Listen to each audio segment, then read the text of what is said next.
अभिमन्यु ने बुलाया अक्षय अवीर को पुलिस स्टेशन। अवीर की कसम खाकर अभिमन्यु ने बताया सारा सच, बताया खुद को बेगुनाह। जी हाँ, क्या है पूरी खबर, चलिए आपको बताते हैं।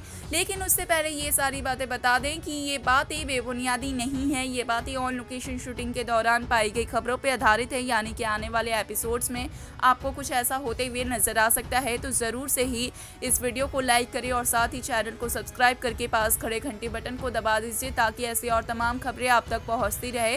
तो चलिए वीडियो की शुरुआत करते हैं, जहां पे हम आप सभी को बता दें कि अवनव की मौत के लिए बड़े पापा जी ने, कायरव और मुस्कान ने मिलकर अभिमन्यु को दोषी ठहराया है और बताया है कि अभिमन्यु ने अवीर की कस्टडी पाने के लिए ये सारी चाल रची है और अवीर की कस्टडी पाने के लिए ही अभिमन्यु ने अवनव को जानबूझकर धक्का दिया और ऐसा दिखाया कि ये सब सिर्फ और सिर्फ एक एक्सीडेंट है, जहां पे अभिमन्यु अपने आप को बेकसूर बेगुनाह बताते हुए नजर आए और साबित करते हुए नजर आए, प्रूफ देते हैं, कई बातें कहते हैं। तो वहीं पे बड़े पापा ये सवाल दागते हैं कि अगर ये सब सिर्फ और सिर्फ कोइंसिडेंट है तो सिर्फ अभिनव ही नीचे क्यों गिरे? जब अभिमन्यु और अवनव दोनों एक ही जगह गिरे खड़े थे तो फिर अवनव ही नीचे क्यों गिरे? और इस सवाल के बाद अभिमन्यु के पास कोई जवाब नहीं होता है, जहां पे अभिमन्यु को गिरफ्तार कर लिया जाता है और अभिमन्यु से पुलिस पूछताछ कर रही होती है। जेल में अभिमन्यु के साथ बुरा बर्ताव होता है। वहीं पे अवनव की मौत के कुछ दिनों बाद ही अभिमन्यु की जब सुनवाई होने वाली होती है तो अभिमन्यु ये इच्छा जाहिर करते हैं कि उन्हें अवीर और अक्षय से मिलना है, जहाँ पे अक्षय और अवीर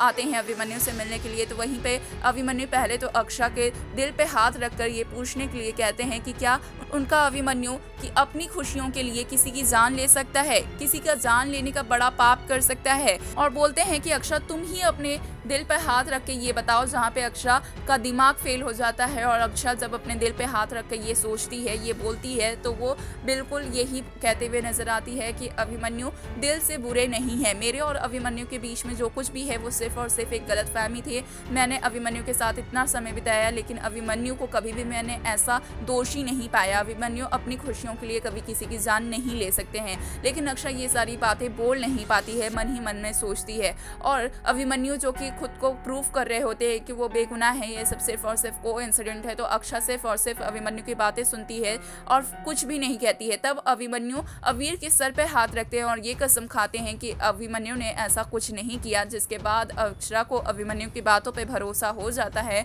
और अभिमन्यु से पूछती है क्या तुमने तब शराब पी रखी थी? जहाँ पे अभिमन्यु बताते हैं कि अवीर का जाने का गम था मुझमें, लेकिन मैंने कोई शराब नहीं पी रखी थी, वो नशा था मुझे अवीर के जाने के गम का, लेकिन शराब नहीं पी रखी थी। तब अक्षय सोचती है कि आखिरकार कैसे अवनव ही सिर्फ फिसले हैं, जहाँ पे अवनव को क्यों नहीं बचा पाए अभिमन्यु जब शराब के नशे में भी नहीं थे।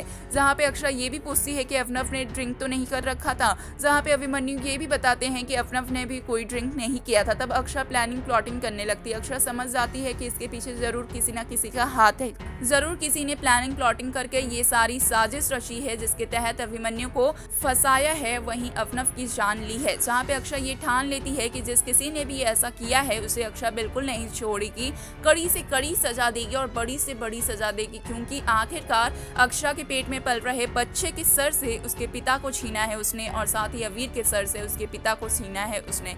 जहाँ पे अभिमन्यु ये कहते हुए नजर आएंगे कि इसके पीछे किसी का हाथ नहीं है, ये सब सिर्फ और सिर्फ ऊपर वाली का लिखा हुआ है, कोइंसिडेंट है। जहाँ पे अक्षय ये सारी बातें मानने को तैयार नहीं होगी और कहेगी कि तुम बेगुनाह हो, मैं तुम्हें कोई सजा नहीं होने दूंगी, तुम्हें निर्दोष साबित करके रहूंगी, लेकिन इसके पीछे जरूर किसी न किसी का हाथ है और वो कौन है, इसका कौन असली कातिल है, मैं ज़रूर पता लगाऊंगी और उसे कड़ी से कड़ी सजा दूंगी। वेल, अब होगा देखना काफ़ी इंटरेस्टिंग कि क्या अक्षय पता लगा पाएगी और क्या वाकई इसके पीछे किसी का हाथ है। क्या लगता है आपको? हमें कमेंट्स के जरिए ज़रूर बताएं। साथ ही ऐसे और तमाम खबरों के लिए सब्सक्राइब करना ना भूलें।